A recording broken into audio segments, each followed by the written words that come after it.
అనవరత ప్రజా పీడిత పరాన్నపు రాజ్య క్రోచ్చాయామోహన పీడితులు ఈ ఆజ్ఞలేల ఆంక్షలకు ఆగడాలకు అంతము లేకుండా ఉంది. శాశ్వత స్వాతంత్ర్య సముపార్జన ఘోరమైన నేరం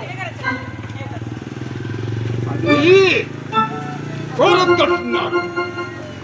అనన్య జాతీయ చైతన్య సముద్రేపణము ముప్పు అంటూ తప్పుకోమంటున్నారు. ఉత్తమ ప్రజా నాయకులను ప్రభుత్వ నిరోధ శక్తులుగా నిర్ణయించి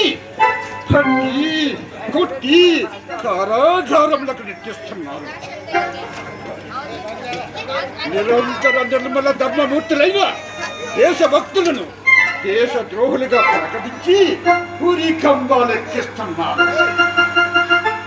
సమస్త భారతదేశ సౌభాగ్య వైభవాన్ని తమ దేశానికి తరలించిపోయి మన దేశవాసులను దుర్గమ దారిద్ర్యములో దుర్భర దాస్యములో చేయవచ్చే వాళ్ళై బ్రతకమంటున్నారు. రాజ్యకాంక్షతో రాజకీయ వ్యక్తులతో రాజ్యాన్ని తమదొట్టుకు చేస్తున్నారు.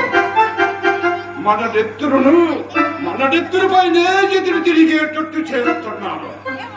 మన కత్తులను మన కుత్తుకలోనే దింపి మన ముందే మన మందిని కొలద్రోస్తున్నారు.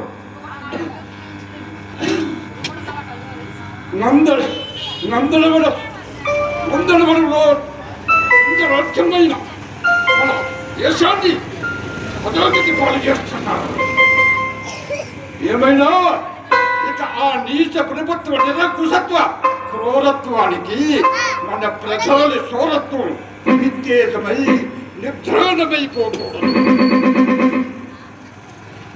ఖండనమున ఖండాలలో అఖండ కీర్తి నర్చించిన భారత ఖండ ప్రజలు నేనిటు పరరాజ్య పాలనకు లొంగి కృషించిపోకూడదు.